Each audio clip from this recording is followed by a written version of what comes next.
The Christmas Mystery, 1942. Broadcast given for the veterans at hospital in Pasadena. The Christmas season has been held in the deepest veneration since the beginning of human civilization. Nations that no longer exist celebrated this festival long before the dawn of the Christian era. This particular season was sacred to the Egyptians, Persians, Greeks, Romans, and the peoples of the Near East, and was regarded as the proper time for special ceremonies, festivals, and religious rites, even in the Far East. Probably the original concept of Christmas resulted from the consideration of the motions of the heavenly bodies, especially as these related to the phenomena of the equinoxes and solstices. The winter solstice, which occurs between the 20th and 25th of December, was a time of universal rejoicing, for it was regarded as the annual birthday of the sun. On that day, the sun began its northward motion, bringing the promise of spring and summer to the tribes and nations dwelling in the northern hemisphere of the earth. In those olden times when most of human civilization was agricultural, the mystery of life was symbolized by the mystery of the germinating seed and the growth of the grains, fruits, and vegetables necessary to sustain man and make possible the storing away of various food products against the coming winter and various accidents that might occasionally afflict the harvest. The modern religious practice of tithing, or setting aside a part of one's wealth and income for the service of God, seems to have begun among farming classes of long ago. When the harvest was gathered, 10% of the seed was set aside for the next planting. If men ate or sold all their grain, there could be no crop the following year. Gradually, the practice of reserving a part as sacred and necessary for the preservation of the tribe or nation gave rise to a completely religious practice. But like so many religious principles, tithing originated in a useful and important concept of practical action. It is not really true that ancient peoples worshiped the sun, even though they held the orb of day as an important religious symbol. To them, the sun blazing in the sky bore witness to a divine life that created and preserved all things. The life of the sun sustained all the vital processes of nature. The light of the sun revealed the broad program of nature's production, and the warmth of the sun was an ever-present comfort and protection against the strange darkness of the netherworld. When the sun went to sleep, the world was filled with an impenetrable gloom, and men feared the darkness and the strange, savage creatures that prowled in the jungles. Then each day the light came again, with a new promise of security and hope. Later, the men living in the valley of the Euphrates studied the stars and the motions of the heavens from their tall towers in the desert. They measured the seasons and observed that the year was a long day, made up of many days and nights. The year had its winter when the snows grew, its summer when the harvest brought in the wealth of the year, and lastly, the cold, dark winter, when only a few plants, like the evergreens, now the Christmas tree, survived to prove that life was eternal. There were the long, dark nights, the longest of the year. Then, for some mysterious reason, the nights began to shorten, and the days grew longer, and the love of the sun for its creatures seemed to begin again. When this lengthening of the day occurred, it was appropriate to recognize this solstice as a peculiar proof of God's love, and as a recall to man's promise that the world would soon again be green and covered with flowers and bear its fruits for the preservation of mankind. So the priests of Zoroaster in Persia lit their sacred fires. The Druids of ancient Britain set runners across the hills with blazing torches. The Greeks held great processionals of rejoicing, and the Romans sang hymns to the newborn sun god. Even today, we preserve many of the old symbols, although we have forgotten the origin of them. We trim the Christmas tree, one of the world's oldest symbols of the promise of immortality. We send presents and gifts and greetings and good wishes, because that is what ancient men believed the sun was doing on that rebirth day. Our present concept of the wealth of the harvest and good wishes for the new year were also of this winter season. A new life begins for all men, preserved by the light and warmth of the sovereign sun. There is a Santa Claus, Saint Nicholas, who lives at the North Pole. He comes from Egypt, where a very fat, very jolly, bewhiskered old divinity secretly brought gifts to children for their household gods at the time of the winter solstice. On this occasion, Throughout the world's spread, families gather together, gifts are exchanged, feuds terminated, and men acknowledge their dependence upon a spirit vaster and more beautiful than themselves. In Christendom, the festival of Christmas is associated especially with the birth of a noble and wonderful person who taught men to love their heavenly Father and to dwell together in a condition of friendliness, justice, and peace. It is in his name and in his honor that hundreds of millions of his followers throughout the world celebrate the day of his nativity. There are religious observances and family gatherings, and, in recent years especially, there is a tendency to feel that this day is a peculiarly festival for children. Most have forgotten that in their hearts they are also children, and that Christmas can mean a great deal to them if they accept it as a kind of mystical experience within themselves. It is not good that Christmas should be commercialized and that we should measure friendship by the value of the gifts we send or receive. If we take such an attitude, we shall certainly lose the spirit of the occasion and decide that it is a tiresome, burdensome, and expensive festival, little in accord with its real intent. Let us rather use this occasion to be thoughtful, perhaps to dream back through the long corridors of time, to nations of the past and to those early faiths, when men went alone out into the night to wonder at the starlit sky, the spirit who hovered in those whose eyes were the twinkling stars. The old Greeks believed in an ever-coming spirit of good that shall bring this world's flower life a beauty deep in the heart of the world. Men living by their most tender burdens forget their privilege of thinking beautiful thoughts and performing generous deeds. So the spirit of truth and love is locked within them, like the prisoner in some dark and distant dungeon, but it abides the dreams, the aspirations, and the noble convictions which transform an animal creature into a truly human being. It was that spirit who said, "Child of you, the hope of glory." This Christ in you is a Christmas which exists as a potential everywhere and in everything. It is released and made manifest through the practice of the principles which it represents. It can have no expression, no release, no manifestation or existence except when we release our own nobility and give it an opportunity to lead us and guide us in ways of righteousness.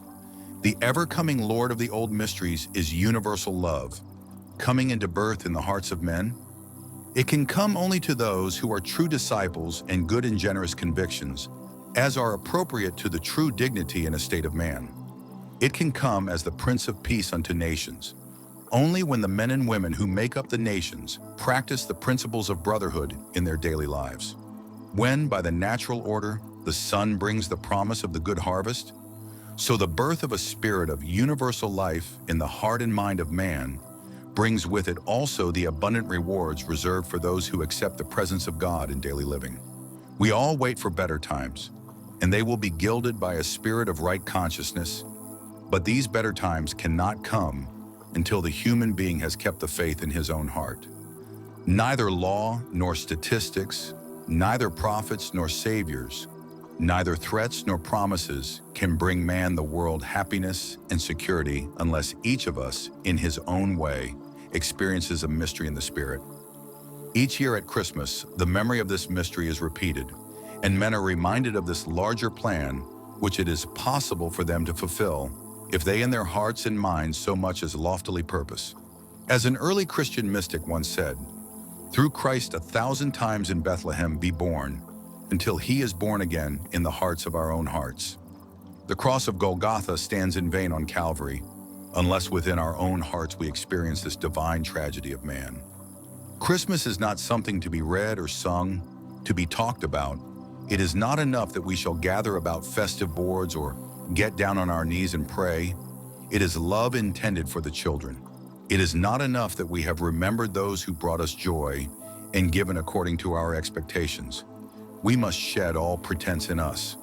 Christmas is not a routine in which we carefully put away the ornaments of the tree so that we shall have them for the following year. The peculiar riches of this day belong to the otherness and the imponderables, the things that are beyond dimension and description.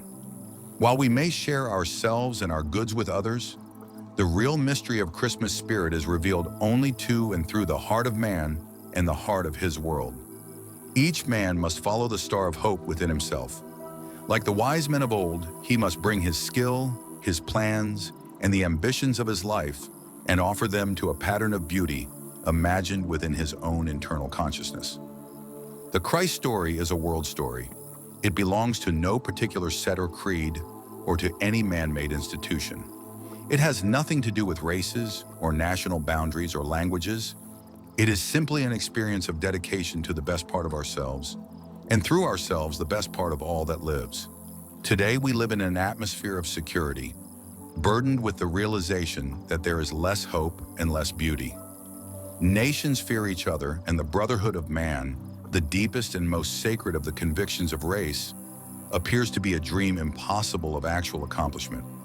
Yet it is the message of our faith and of the faith of good and honorable men that the brotherhood of man is not only possible, but actually the most practical and most reasonable solution to the dilemmas of our generation. Brother Lawrence, in his beautiful and touching mystical tribute, The Practice of the Presence of God, reveals in words of majestic simplicity the formula of an enduring peace. It can come only when men are aware of an integrity within themselves and have the courage and sincerity to live according to the laws of that integrity. We may call this spirit of love and understanding what we will, but by any name and by any concept, it is the deliverer and the redeemer. Why not sanctify this Christmas by a gentle moment of personal quietude? Why not be still and in this stillness celebrate a mystical communion with a spirit that abides in peace and in stillness? By so doing, we truly keep the faith. We keep the faith of all the great and the good and the true who have gone before. We keep the faith of the prophets, the patriarchs, and the apostles. We keep the faith of the great philosophers, the immortal artists, the inspired musicians, and the poets whose souls have sensed the glory of their Lord. But more than all this, we keep the faith with our world in pain. We discover by an inward experience ways and means of extending peace outward from ourselves into our homes, our families, and our places of business. If ours is the worker's place, we work with honesty and joy in our hearts. If we are leaders and have authority over men, we administer that authority with gentle, wise, and loving thoughtfulness. In each of our good deeds, in each of our good thoughts, and in each of our good actions, a universal spirit is made manifest, and through us comes to its sorrowing world. But there is still more, and this is most important. We find and we keep a faith with ourselves through long hours of pain and sorrow, through bitter years of loneliness, through what seems to be an endless struggle against countless difficulties. A strength from within gives us the courage and the wisdom to keep the faith. With a song in our own hearts, we can face almost any external conditions with wisdom and tolerance and generosity. It is promised that though thousands may perish upon the right hand and thousands upon the left hand, the just man shall not be moved. Wherever we are, whatever we are doing, and whatever the consequences, we are sufficient if we have found the immortal spirit of truth within ourselves. It is not even necessary that we shall know all of the workings of this spiritual mystery within us, for we have also faith which can accept much that cannot be completely comprehended. Once we have sensed the immortal good within, we can serve it, obey it, and find in it an ever-present help in time of trouble. It is not because we are lacking in science or in education or in transportation and communication that we are a race of unhappy people. In terms of physical progress, each day brings greater security, greater prosperity, greater opportunity. Our misfortune lies in the poverty of our internal lives. We have so many luxuries, and yet we do not have the one necessity. That necessity is a high conviction, sustained by a strong and certain realization of the way in which we should live and think and act. Without an internal life to illumine our way, physical things lead only to chaos and discord. It is so necessary that we find this life and, finding it, have the courage to dwell in it and obey its laws. Nearly all of the faiths of men teach that at some time, a comforter and a redeemer will come to men. Although the details of the doctrines may differ, is it impossible or unreasonable that this spirit, which is desired of all nations, can come to us as honorable persons, and through us come to others who receive the strength and courage of our generous understanding and helpfulness? Probably we are not intended to be each other's keepers, but there is something essentially fine in the concept of being each other's helpers. After all, the entire world is looking for the same things: happiness, peace, and security. Physical institutions have never been able to bestow these wonderful but intangible qualities. It may well be that they cannot be given to us in the ordinary sense of the word. We must discover them by an experience of ourselves and in ourselves. Let Christmas be the occasion of a rededication of our small lives to the purposes of that great life in which we live and move and have our being. Of ourselves truly we are little, but there is locked within us a greatness we can never control and can never master.